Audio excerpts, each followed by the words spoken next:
Magandang araw sa inyong lahat. Itago niyo lang ako sa pangalang Ibon. Ang kwentong ibahagi ko sa inyo ay tungkol sa aking karanasan nung inimbitahan ako ng aking kasama sa trabaho sa kanyang kaarawan. Nangyari ito taong 1992. Mga alas 5 yun ng hapon. Nakarating na kami sa bahay ng aking kasama at napakaraming bisita nila. Nahihiya pa nga ako nung lumapit dahil pinagtinginan ako sa kanilang mga bisita. Naku pre, uuwi na lang kaya ako. Nakakahiya. Pinagtinginan ako nila oh. Sabi ko naman sa aking kasama, naku pre, huwag kang mag-alala. Akong bahala sa'yo. Bisita kita. At sagot kita dun. Tumango na lang ako nito. At dahil sa aking pagkamahiyain, ay yumuko na lang ako at hindi ko na lang sila tinignan. Nang makapasok na ako sa loob ng kanilang bahay, ay agad akong pinakilala sa kanyang mga magulang. At napakamaasikaso ang kanyang pamilya sa akin. Napakasarap ang mga pagkain na hinain nila sa mesa.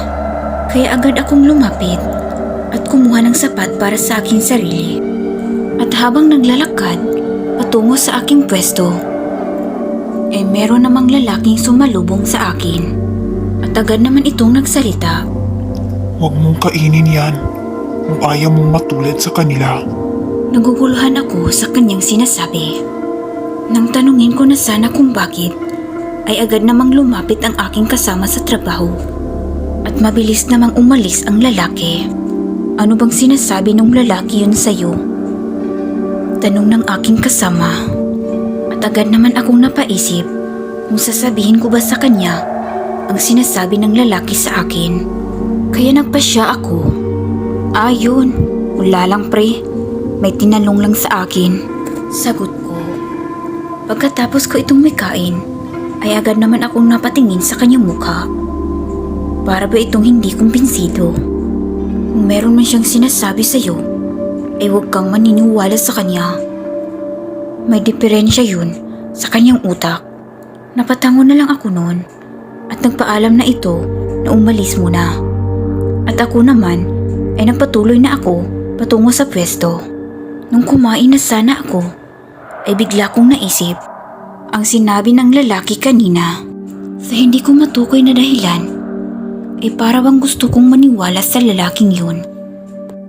Kaya't nawala na rin ako ng ganang kumain at para hindi nila malaman ay kinuha ko ang plastic na nasa aking bag at nilagay ang pagkain dito.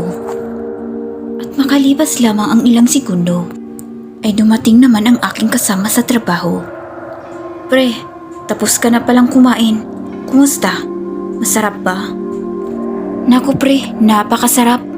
Kaya't naubos ko lahat ang aking kinuha kanina. Sagot ko naman sa kanya. Naku, salamat naman pre. Baka gusto mo pa. Marami pa doon. Sabi niya sa akin.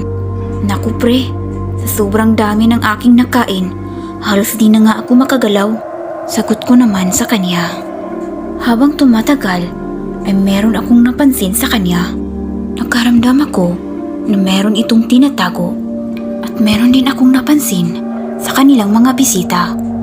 Para ba itong hindi kumakain? Yung iba ay nag-uusap lamang. Para bang merong hinihintay.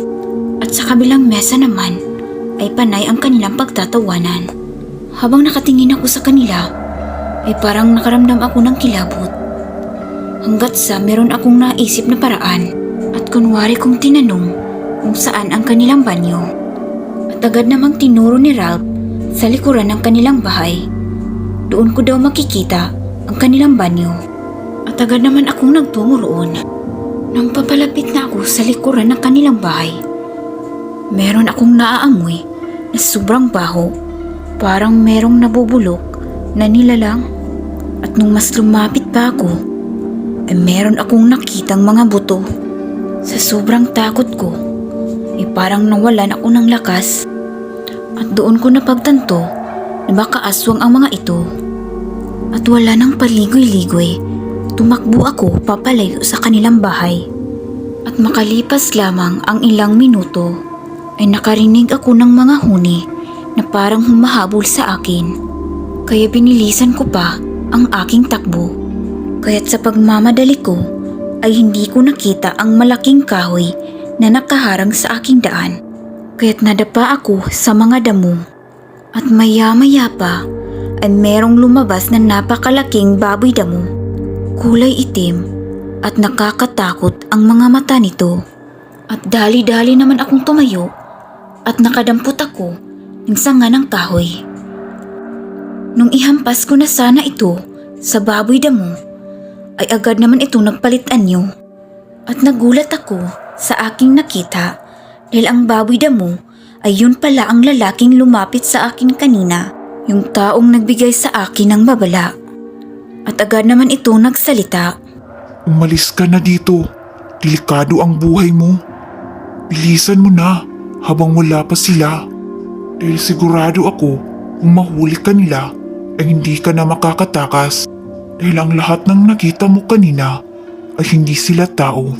Lahat sila ay mga aswang. At meron akong alam na daan para hindi ka agad nila makita. Sabi ng lalaki sa akin. Kahit naguguluhan, ay sumunod pa rin ako sa kanya. Pagkatapos niyang tinuro ang daan, ay agad naman itong umalis. At nagpatuloy ako sa aking pagtakbo sa di kalayuan. At nung gabing yun, ay nakauwi naman ako ng ligtas. At laking pasasalamat ko sa lalaking tumulong sa akin. At kinabukasan ay meron akong nasagip na balita. Ay meron daw natagpo ang patay sa gubat. At doon pa mismo sa lugar kung saan ako galing kagabi. At agad ko namang pinuntahan ang lugar na iyon. Pagdating ko ay napakaraming tao. Kaya't hindi ko makita agad ang biktima. Hanggang sa sumilip ako at nakita ko ang lalaking tumulong sa akin kagabi ay wala na ito. At sigurado ako ang mga aswang ang gumawa nito sa kanya. Naawa ako sa kanya dahil niligtas niya ang buhay ko. Kahit aswang ito, pero alam ko na mabuti siyang tao. At simula noon ay hindi na bumalik sa trabaho si Rag at umalis na rin ito sa kanilang bahay kasama ang kanyang mga kamag-anak. At wala na akong narinig kung saan sila nagtungo. At simula noon ay nag-iingat na ako kung sino ang aking sasamahan. At hanggang dito na lang ang aking storya. Maraming salamat sa inyong pagkikinig. Lubos na gumagalang, Ipon.